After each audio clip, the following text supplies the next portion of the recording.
এখনো চুলটা ভেজা, জানো তো, এখনো চুলটা ভেজা, কি বলবো আর।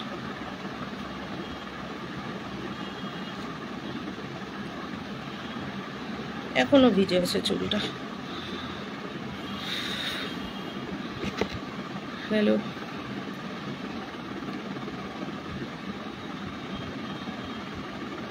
গতকাল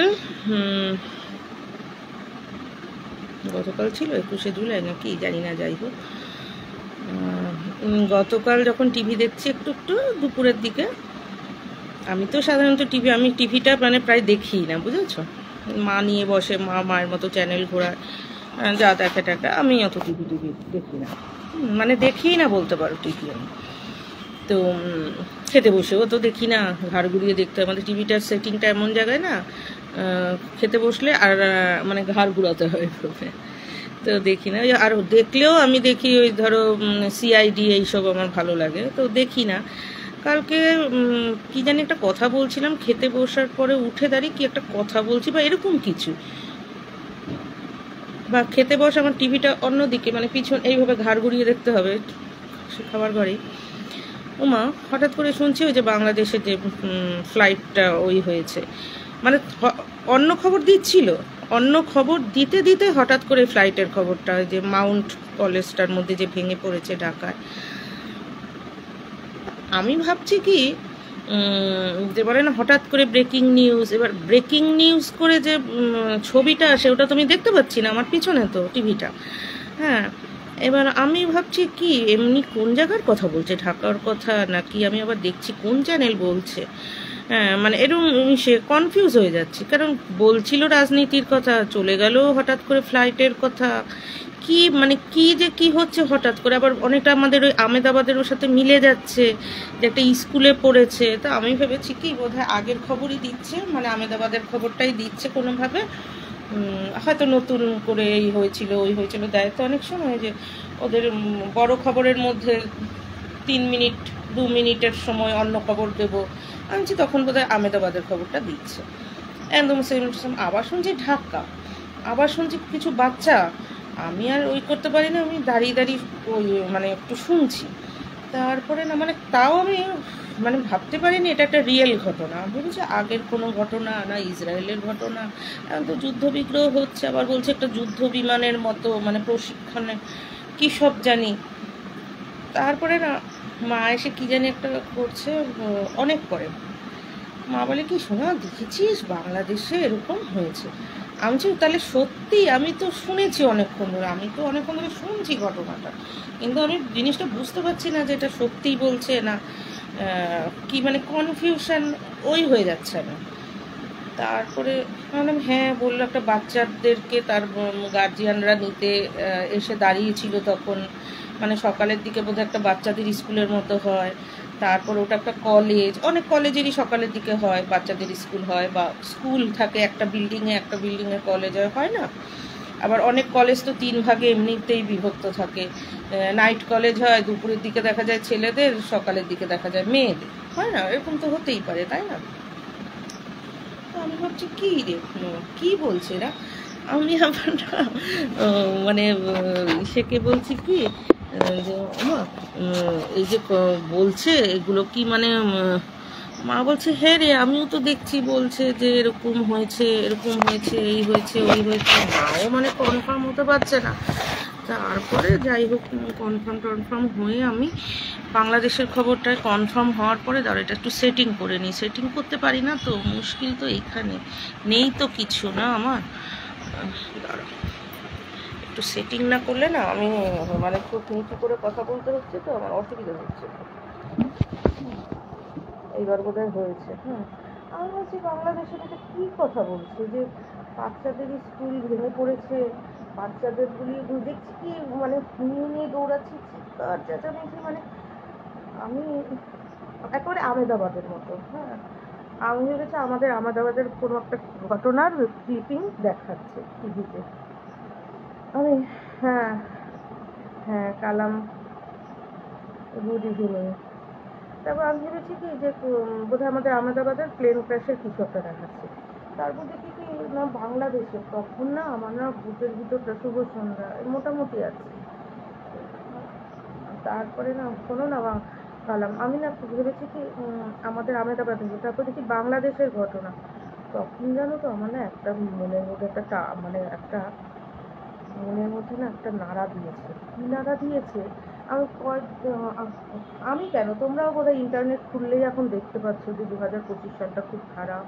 তার মধ্যে হ্যাঁ জানি তো 2025 সালটা খারাপ। তার মধ্যে এই যে কি মাস, জুলাই মাসের 28 তারিখ অবধি, 6 তারিখ থেকে শুরু হয়েছে 28 তারিখ অবধি, মানে খুবই একটু সন্তর্পণে থাকবেন। তখন কিন্তু এই যে ফ্লাইট ক্র্যাশ, বিভিন্ন বিমান মানে আকাশযান আর জলযান, এই দুয়ের থেকে একটু মানে নিরাপত্তা রাখবেন, মানে এই দুয়ের উপরে বিপদটা বেশি ঘনানোর সম্ভাবনা। ভবিষ্যৎবাণী তো আর ঘনাবেই, কনফার্ম করে দেয় না, ঘনানোর সম্ভাবনা। আগুন, রক্তপাত, তারপরে আর ছিল হচ্ছে মৃত্যু তো ছিলই, অ্যাক্সিডেন্ট। আর আপনাদের যদি কোথাও যাওয়ার হয় এই 28 তারিখের পরে টিকিট কাটবেন। আর বলা ছিল হ্যাঁ 28 তারিখের পরে টিকিট কাটবেন। 28 তারিখের আগে আপনারা যদি টিকিট কাটা থাকে, যদি খুব এমার্জেন্সি না হয় যাওয়াটা, তাহলে ক্যান্সেল করবেন। সে ট্রেন হোক বা ফ্লাইট হোক আর জাহাজ হোক, ক্যান্সেল করবেন। আর খুব যদি মানে বাধ্যতামূলক যাওয়া হয়, তাহলে ঘরের থেকে বেরোনোর আগে 3 বার হনুমান চালিসা পড়ে যাবেন। মানে লাল রঙের পোশাক পরবেন না, অনেক কিছু না করা ছিল, বুঝেছো। আর নিরামিষ খাওয়া এই টাইমটায়। আর কি জানি, মানে আপনার বাড়িতে যদি পশু পাখি বাচ্চা কাচ্চা দেয় খুব ভালো, বা এলে তাকে খাওয়া দাওয়ার দান। কেননা এখন মঙ্গল আর রাহুটা নাকি এক হয়ে গেছে, কি একটা, তার মধ্যে আবার শনি কি সিংহ না মিথুনে, মানে কি একটা রাশিতে আবার ঢুকে গেছে। এটা দেখি খুব মানে খুবই সুবিধার না, বুঝেছো। মানে এটা শুধু ইসে না, মানে চন্দ্র রাশিতে নয়, এটা জোডিয়াকেও হচ্ছে। জোডিয়াক তো বুঝতেই পারছো, যেটা ইংরেজদের হয়, ইংলিশ ভবিষ্যৎবাণী, সেখানেও সেম। ওরাও বলছে স্যাটার্ন এখানে প্রবেশ করেছে, ওটা কত মাস নেবে, বোধহয় নভেম্বর অবধি চলবে। আর এই ঢুকে গেছে এই টাইমে, অপারেশন বাড়বে, রক্তপাত বাড়বে, মহিলাদের মৃত্যু বাড়বে। আর ইয়াং পুরুষদের যখন তখন এমন একটা মানে ইয়াং পুরুষদের যখন তখন এমন একটা হ্যাঁ ফ্যাটাল রোগ হয়ে যাবে। ফ্যাটাল রোগ বলতে মানে হুট করে ধরে যে সাইকেল চালাতে দেখা যাবে যে তার সুগার ফল করে গেছে, এবং সুগার ফল করার পর সে ডাক্তারের কাছে যাচ্ছে, কিন্তু কাজ হচ্ছে না। মানে ডাক্তারের কাছে নিয়ে আর ট্রিটমেন্টের সময় দেবে না, বা নিলেও ট্রিটমেন্ট হচ্ছে কিন্তু ফেরত আসবে না। এটা ইয়াংদের বেশি হবে, ইয়াং ছেলেদের। বৃদ্ধদের সম্ভাবনা কম। আর মহিলাদের সব বয়সেরই একটুখানি রিস্ক আছে। তারপর বলছে যে বিশেষ করে জার্নি করবেন না, কেননা রাহু নাকি হচ্ছে অতর্কিতে আক্রমণ করে, অতর্কিতে বিপদ ঘটায়। মানে প্ল্যানিং না, মানে তোমার ধরো কয়েকদিন ধরে জ্বর হচ্ছে, তারপর সেটা নিউমোনিয়াতে দাঁড়ালো, তা না, হঠাৎ করে দেখা গেলো তোমার শ্বাসকষ্ট হচ্ছে, তুমি আর দাঁড়াতে পারছো না। মানে অতর্কিত আক্রমণ যেটাকে বলে, যেমন যেটা স্ট্রোক, যেটা হঠাৎ অ্যাক্সিডেন্ট। তোমার সাইকেল সব ভালো আছে, তোমার সাইকেলের প্যাডেল ভালো চলছে, তেল দেওয়া আছে ভালো, সব কিছু আছে, কিন্তু দেখা গেলো সাইকেলের তুমি চালাতে এমনভাবে ওটা ব্রেকে কিছু একটা সমস্যা হলো, তোমাকে পেছনে একটা গাড়ি মেরে দিল। হ্যাঁ, মানে অতর্কিত আক্রমণ, যেটার জন্য তুমি তৈরি ছিলে না। তুমি সব গুছিয়ে গাছিয়ে বেরিয়েছো, সব কিছু তুমি গাড়ি টেস্টিং করে বেরিয়েছো, সব কিছু করে বেরিয়েছো, কিন্তু হয়ে গেল। মানে এটা হয় না। তুমি যে ঘটনাটা, মানে তুমি যেইভাবে গাড়িটা নিয়ে বেরিয়েছো, এর চেয়ে তুমি ল্যাগব্যাগে গাড়ি নিয়ে মানে গাড়িটাকে তুমি অত ভালোভাবে না দেখেও তুমি এর আগে অনেক বেরিয়েছো, কিন্তু তুমি ঠিকমতো বাড়ি ফিরতে পেরেছো। কিন্তু সেদিন বা তখন তোমার গাড়ি ভালো করে তোমার চেক আপ করানো, তোমার সার্ভিসিং করানো, সব ওকে, কিন্তু তারপরেও এটা নাকি রাহু করে। আর মঙ্গল হচ্ছে রক্তপাত, আগুন, কাটা ছেঁড়া, যুদ্ধ, মানে মানে কি বলতো, মানে রক্তপাত, আগুন, সেটা যুদ্ধে হতে পারে, অ্যাক্সিডেন্টে হতে পারে। আগুন যুদ্ধে হতে পারে, অ্যাক্সিডেন্টে হতে পারে। কাটা ছেঁড়াও যুদ্ধে হতে পারে, অ্যাক্সিডেন্টে হতে পারে। মঙ্গল হচ্ছে সেটা, মানে সবসময় পরিবেশটা অগ্নিগর্ভ হয়ে থাকছে, দেখবি তুমি রাজনীতিতেও পরিবেশ এখন সারা বিশ্বে অগ্নিগর্ভ। কখন যে কোন দল পড়ে যাচ্ছে, কোন দল উঠছে, মারামারি কাটাকাটি, মানে কি যে কি, একই দলের লোক একই দলের ভিতরে একজন আরেকজনকে মেরে দিচ্ছে লবির ভিতরে, এই জিনিসগুলি হচ্ছে, মানে সব হিংস্রতা। মঙ্গল হচ্ছে মানে তোমাকে মানে ডেয়ারিং গ্রহ, বুঝেছো, ফিয়ারসি গ্রহ, মানে সবসময় একটা রাগী ভাব এইসব থাকে। এটা দেখে ঠিক হয়েছে বাংলাদেশে আমেদাবাদে যখন হয়েছে না, আমেদাবাদের যে আমাদের প্লেন ক্র্যাশটা হয়েছে সেটা নাকি আগের থেকেই ভবিষ্যৎ ওই করা ছিল, কিন্তু একদম তো বলে দিতে পারে না ওই ডেটে, ওই দিন, ওই ক্ষণে, ওই এলাকাতে হবে। বলেছে যে ভারতে এমনকি আমাদের যে প্লেনটা ক্র্যাশ হয়েছে সেটার যা নাম্বার, সেই নাম্বারের সাথেও মিলে গেছে যে ভবিষ্যৎবাণী করানো হয়েছিল। এখন নাম্বার তো ওরা বলে না, ওরা তো ধরো এটাকে ওদের একটা নাম্বার হয়, বিটার একটা নাম্বার হয়, যেমন নামের নিউমেরোলজিস্ট অবধি বলে দিয়েছে যে এত নাম্বার, ধরো 13 নাম্বার বা 16 নাম্বারের কোনো কিছুর অ্যাক্সিডেন্ট হতে পারে, বুঝতে পেরেছো, 16 নাম্বারের কোনো কিছু অ্যাক্সিডেন্ট হতে পারে এরকম বলা ছিল। তো আমেদাবাদের কিন্তু সেটা বলা হয়েছিল যে ভারতের ওরকম অঞ্চলে, মানে পশ্চিম দিকে ধরো বা ওরকম অঞ্চলে, বা একটা রাজ্যেরও যে নাম, ধরো আমেদাবাদ, গুজরাট, এই আমেদাবাদের নামেরও কিন্তু এ দিয়ে এগুলি প্রত্যেকটার একটা নিউমারোলজি আছে, একটা সংখ্যায় এসে দাঁড়াবে। ওই সংখ্যাটা কোন গ্রহকে ইসে করছে, সেই গ্রহটা এখন পরিস্থিতি কেমন, সেই হিসাবে কিন্তু যখন আমেদাবাদের ঘটনাটা হয়েছে তখন কিন্তু মিলিয়ে দেখা গেছে যে এই প্রেডিকশানটা দেওয়া হয়েছিল যে অত নম্বর গ্রহ ওরকমভাবে খারাপ আছে, ওই গ্রহটা এখন যেই পৃথিবীর যেই রাজ্যের মধ্যে আছে, দেশের মধ্যে আছে, সেখানে কিন্তু গন্ডগোল মানে কি, একটা ভয়াবহ একটা মানে একটা খারাপ ঘটনা ঘটবে। আমাদের আমেদাবাদে ঘটলো প্লেন ক্র্যাশ, এখনো অবধি বেরোলো না যে কেন ক্র্যাশটা হচ্ছে, কেউ কী করেছে, কিছু অন্তর্ঘাত কিচ্ছু না, সব ঠিকঠাক, তারপরেও প্লেনটা ক্র্যাশ হয়েছে।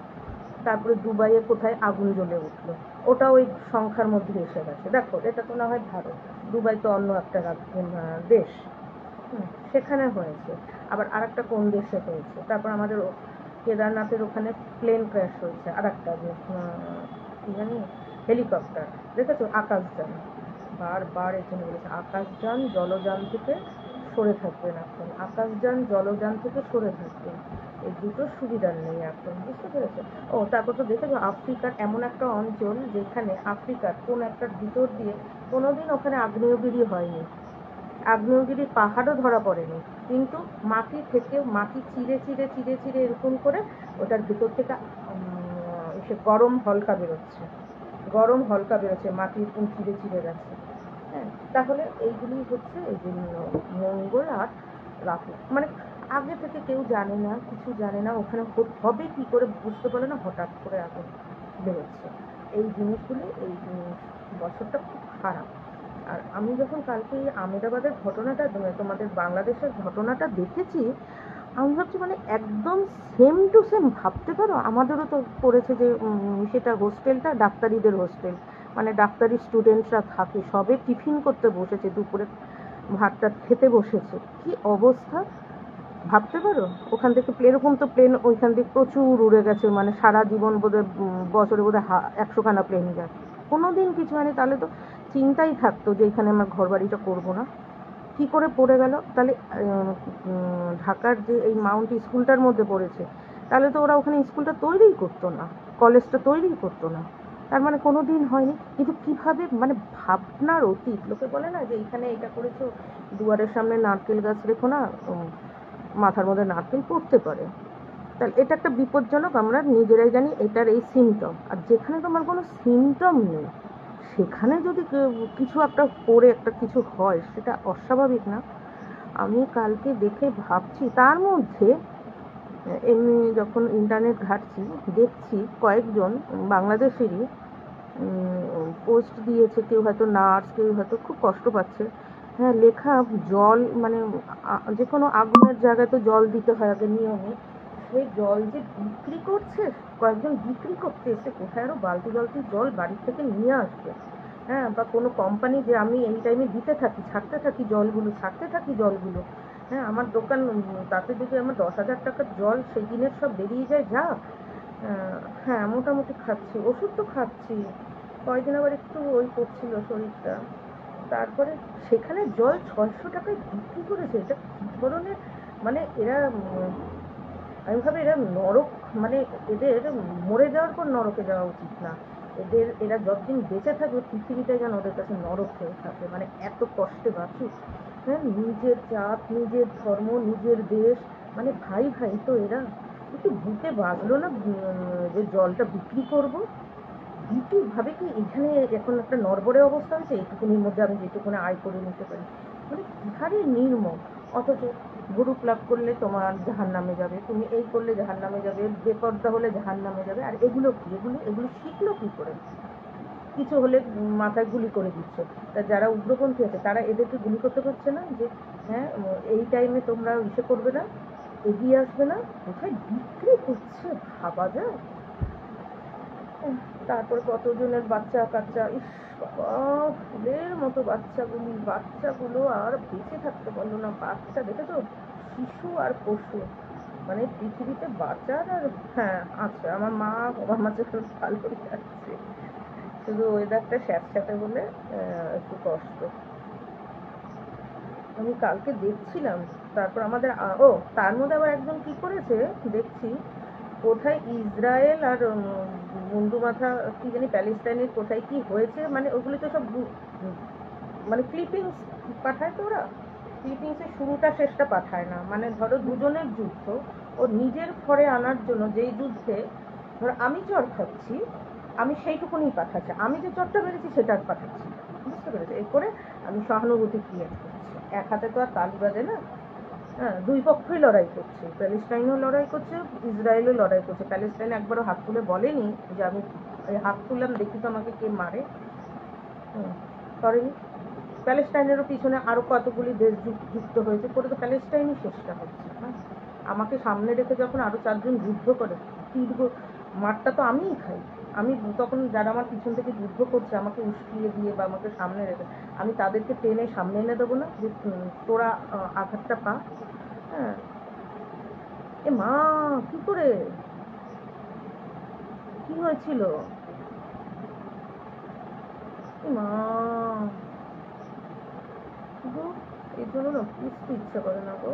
আমি তো এই ঘাগুলো খেয়েছি বাবা, অসুস্থ হয়ে হয়ে আমি শুয়ে পড়েছি। মানে মায়া বাড়িয়ে কেন যে মানে এত অল্প আয়ু নিয়ে আসে গো। ওদের নাকি একটা নিয়ম আছে, ওরা যখন মানুষের কাছে আসবে ওদের নাকি একটা ওদের নাকি একটা লিমিট আছে যে তোমার কাছে ওর কয়টুকুনি ঋণ আছে। হ্যাঁ, আর তোমাকে ও কয়টুকুনি ভালো জিনিস দেবে, সেটা যখনই মিটবে ভগবান নাকি ওদেরকে এমনিতেই তুলে নেয় যখন ওরা কারোর কাছে আসবে।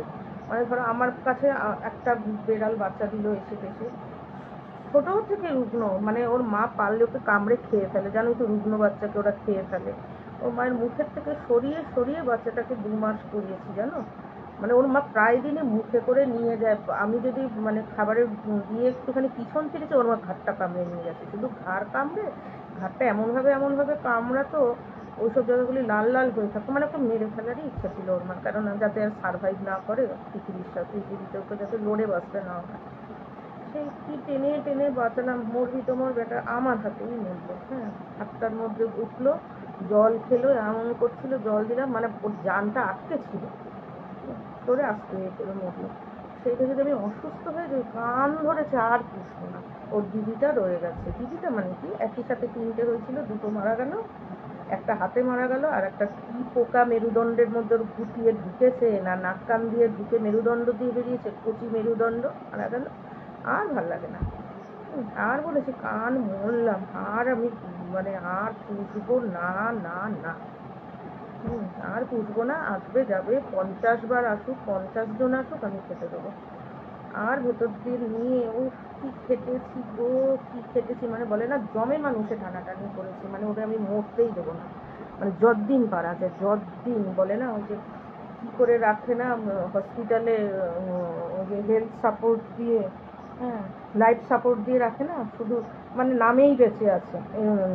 খুব কষ্ট পাচ্ছিল, খুব হাত পাতারে টিঙে 2 মাসের বাচ্চাটা, পেটটা বড় অথচ কৃমি নেই।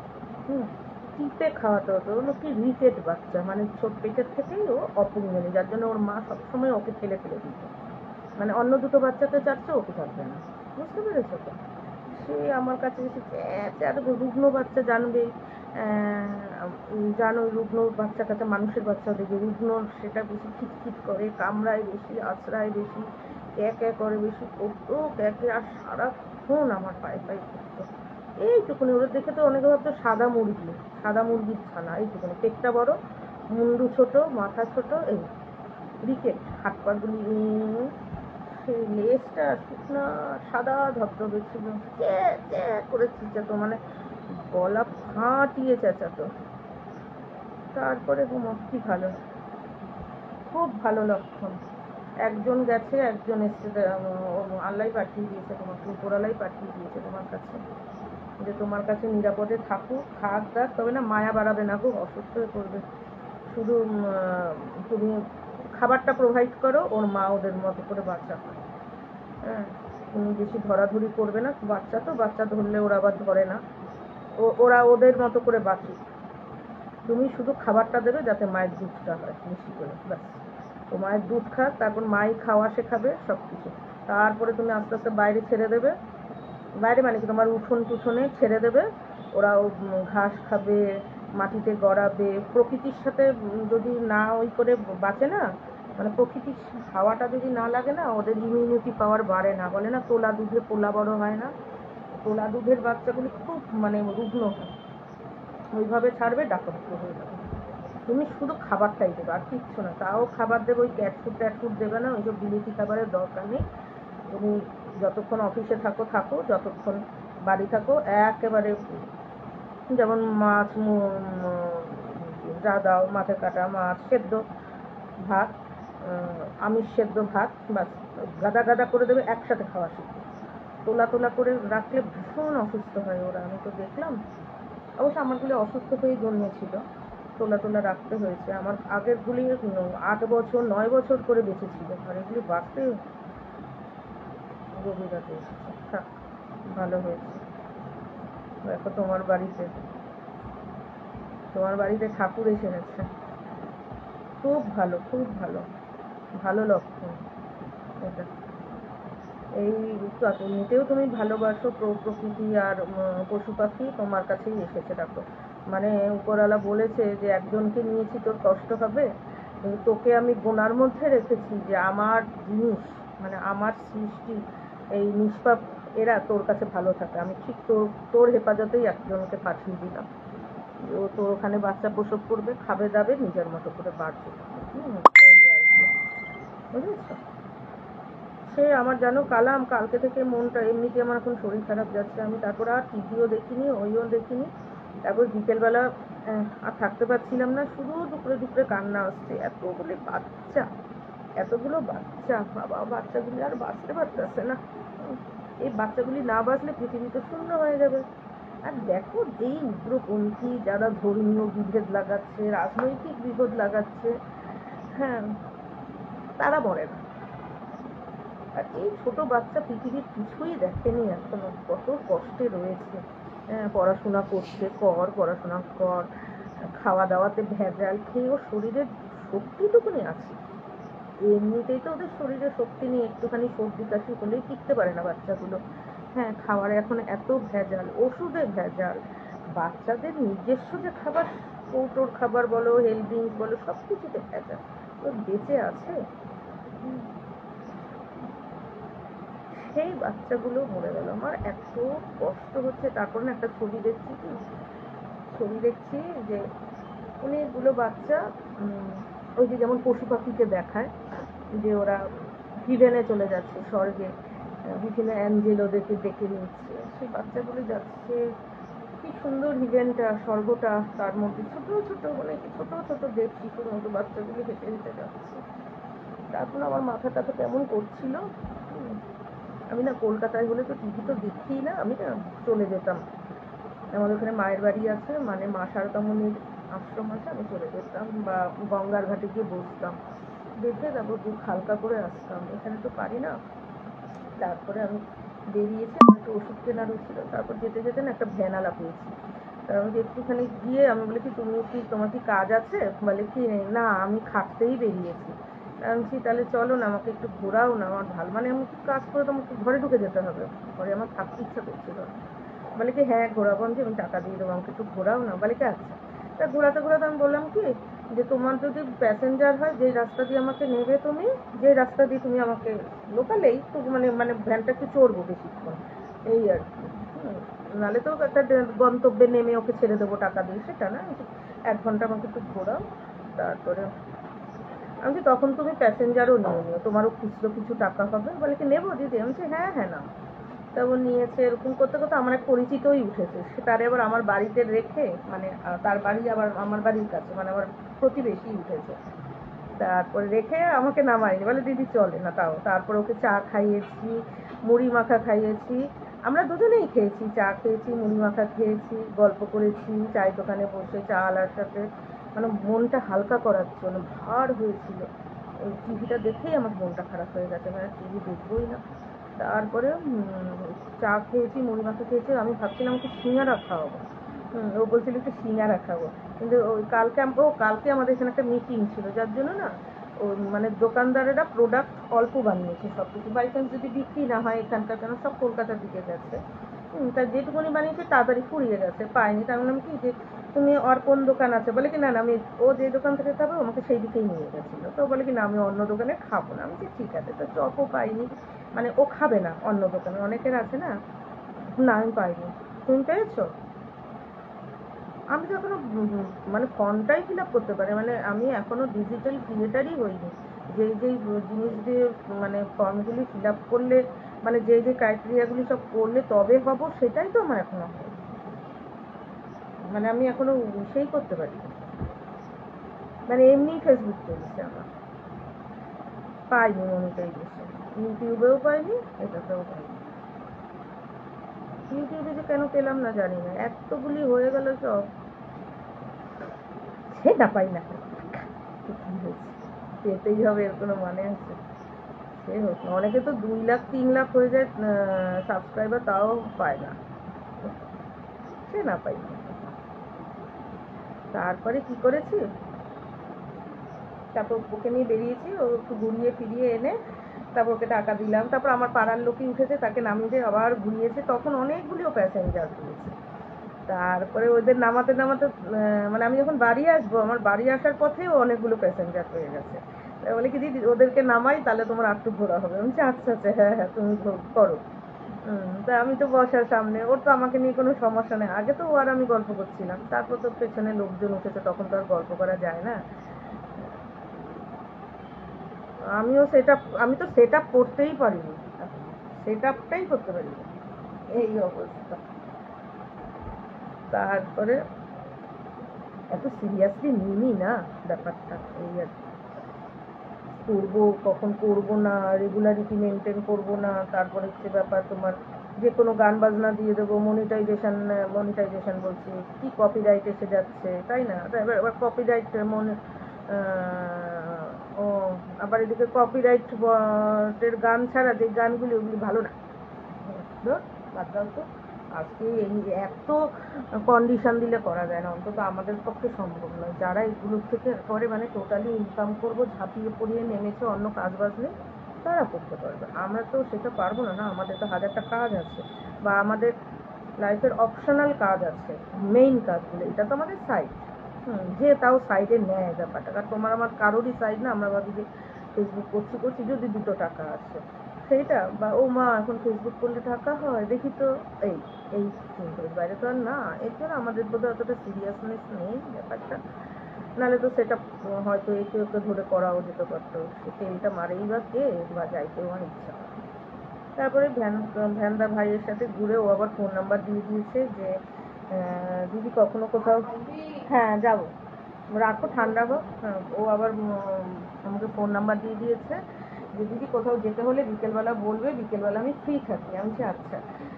আর ও বাড়ি থাকতে চায় না, গরম লাগেও, আর ওই ভ্যানটা তো ব্যাটারিতে, ওর প্যাডেল করতে হয় না, শুধু করে চালা। বলে কি এমনিই আমি চালাবো, আমার না, ও আমি তো তাও বুঝি না স্টার সেটআপটা কি।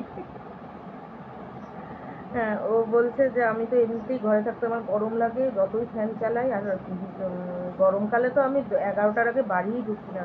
বাড়ির লোক যদিও বলে ঘরে থাক, আমি ঘরে থাকবো না, আমার ঘর এত গরম লাগে। স্বাভাবিক। হ্যাঁ, বাড়িতে তখন চলতে থাকি। বিকেলবেলা, ও তো দুপুরবেলা তখন ফ্যান ট্যান নিয়ে বসে না। আর রোজ সকালে আমাদের বাড়ির সামনে দিয়ে যায়, গিয়ে একটা দোকানে ওর মাল দিতে হয়, মানে একটা দোকানের মাল নিয়ে কয়েক জায়গায় দিতে হয়, এটাই ওর কাজ। বলে কি রোজ তো তোমার বাড়ির সামনে দিয়ে যায়। আমি তো মা জানতাম না তো। বলে তারপরে আমার বাড়ির অপোজিট একটা বাড়ি আছে, সেখানে একজন কন্ট্রাক্টর থাকে, মিস্ত্রি, তার কাছেও কাজ করতো।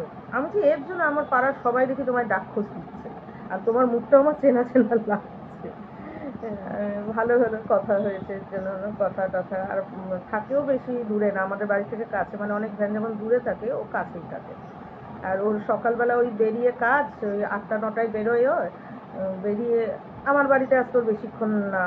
মানে আমার বাড়ির দিকে তো ওখানে কাজ, তো যে দোকানটায় হালকা পালকা কাজ। এখন আর মিস্ত্রির কাজ করে না, ও টানতে পারে না, শরীর দেয় না। বলে কি আগে আগে একটা সিমেন্টের বস্তা নিয়ে 4 তলায় চলে যেতাম, এরকম 10-12 বার 4 তলা করতাম, সিমেন্টের বস্তা তুলতাম মিস্ত্রি যখন। আর এখন একটা বস্তা নিয়ে 1 তলায় উঠতে আমার জান বেরিয়ে যায়। তাহলে আমি কী করে কাজ করি বলো? তুমি করলে যেতাম, চেনাশোনা লাইভে যায়, আদারওয়াইজ তো যাই না। এই কখন লাইভ করে আমি খেয়ালও করি না। চেনাশোনা হলে যেতাম, তাও তুমি যদি করতে, তুমি তো করো না লাইভ, মানে সহজে। আল্লাহ, যদি সেই সময় আমি নাও থাকি, পরে আমি ঠিক দেখে নেবো। তুমি যদি করো সেই টাইমে হয়তো আমার কাছে নকিং আসছে না, কেননা আমি তো সবসময় খুলি না, অন্যান্য দিকে থাকি। আমি এই জন্য তোমাকেও বলি না যে তুমিও যদি ব্যস্ত থাকো তখন দেখো না, পরে দেখে নিও সেটা। ওই যে তাহলে আমি পাই না, তখন হয়তো হয়তো তখন আমি ফেসবুকে থাকি না, হয়তো অন্য কাজে আছি, মানে অনলাইনই নেই, বুঝেছো তো। আজকে বেরোইনি বলে তাই। সেই ওইখান দিয়ে আসে টাসে, আমি আবার বললাম আমার আবার ওদের বাড়িও আমাদের বাড়ির নাকি কাছে। বললো তোমাদের বাড়ি থেকে 10 মিনিট আমার বাড়ি, তুমি যদি কখনো কোথাও যাও আমাকে বলবে বিকেলের দিকে, 1 ঘন্টা আগে বলবে। হ্যাঁ, কেননা ও তো দুপুরের দিকে বাড়ি ফেরে, তারপরে একটু শুয়ে বসে থাকে, তারপরে সন্ধ্যাবেলা বেরোবেই বেরোবে। সেই বলছে তাহলে আর আমি কোথাও যাবো না, তোমাকে নিয়ে একটু ঘুরে ফিরে রেখে দিয়ে তারপর আমি আরো দুটো ভাড়া খাটবো। বলে কি ভাড়া না খেতে মানে বলে কি আমি পরে ঢুকলে আমার গরম লাগবে, আমি এমনি একটু এমনিতেই হাওয়া খাওয়ার জন্য ভ্যানটা চালাবো, তাতে আমার এমনিতেই প্যাসেঞ্জার এসে যাবে। আমি খুব গুড, খুব গুড। বললো জানো কত আয় করে? 24,000 টাকা আয় করে। আমি কেটে ছেটে, ও বলেছে 30, আমি তো কেটে ছেটে 24 বলেছি। হ্যাঁ, সকালে 600, আর বললো যে রাতে না হলেও আমার 400-র ওপরে তো হয়। আমি বলেছি সকালে আমি 500 ধরলাম, আর রাতে আমি 300 ধরলাম। বলে কি বেশি বেশি, এর চেয়ে বেশি হয়। ঠাকুর করুক, ভালো ঠাকুর। বলে কি শুধু দিদি কষ্টটা হচ্ছে একটা বোকামি কাজ করে ফেলেছিলাম। ব্যবসা করবে যখন মিস্ত্রির কাজ বন্ধ করে দিয়েছে, ভেবেছে ব্যবসা করবো, অনেক টাকা লোন তুলে সমিতির থেকে অনেক বন্ধনের কাছ থেকে লোন টোন তুলে একটা কিসের ব্যবসা দিয়েছে, সেই ব্যবসায় অনেক টাকা ফ্যাটকায়া গেছে। বলে কি ওই লোনটা শোধ হয়ে গেল, আমার আর কোনো চিন্তা নেই। বুঝতে বলে কি না, নাহলেও আমার 30,000 টাকা সংসারে আমি 15 ছেড়ে দিয়েও, মানে খরচ টরচ করে ডেইলি 500 টাকা খরচ করলেও আমার আরও 500 টাকা ডেইলি জমবে। আমি যে ভালো, তারপরে প্যাডেল করতে হয় না, কিচ্ছু করতে হয় না। তারপর সপ্তাহে একবার একদিন ছুটি পায়, নির্দিষ্ট ছুটি নেই, কোনো একদিন ছুটি পায়, সেদিন আবার সকালে বেরিয়ে যায়। যদি ঘরে থাকতে বেশিক্ষণ ইচ্ছে করে না, চ্যাংড়া ছেলে তো, এই আর এই করে টোরে। আসলে আমি সেট আপটাই করতে পারিনি। তুমি আমি কাছাকাছি থাকলে দুজনে সেট আপটা করে নিতাম, তারপর কিভাবে কি হয় আর একটু বাড়িয়ে নিতাম। তোমারটাও আমি বাড়িয়ে দিতে পারতাম, কি বলতে তুমি আমারটাও তুমি বাড়িয়ে দিতে, দুজনেরটার মধ্যে অ্যাড হয়ে। কিন্তু আমি তো সেট আপই করতে পারিনি, মুশকিল তো এখানে। আমি তো সেট আপটাই করতে পারছি না। আচ্ছা নাও, তুমিও একটু রেস্ট নাও, মন টন খারাপ ছিল, তোমার সাথে কথা বলে আমার ভালো লাগলো।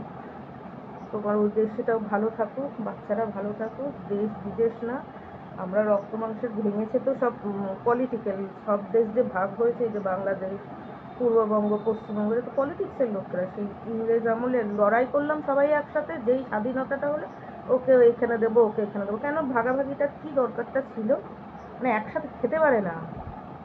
ওই যে মানুষ সংসার ভাঙে না, সেরকম একসাথে খেতে পারে না। হ্যাঁ, যাই হোক, বাচ্চাগুলো ভালো থাকুক, যে কজন হাসপাতালে আছে, সে বাচ্চা হোক বড় হোক, সুস্থ হয়ে যাক, পঙ্গু যেন না হয়। জীবনটা তো কাটাতে হবে কষ্ট করে, কে কাকে দেখে। শুধু বোনটা কালকে ভীষণ ভারাক্রান্ত ছিল, এর জন্য আমি বেরিয়ে গেছিলাম, ভালো লাগছিল না একদম, একদম শুধু দুপুরে দুপুরে কান্না আসছিল।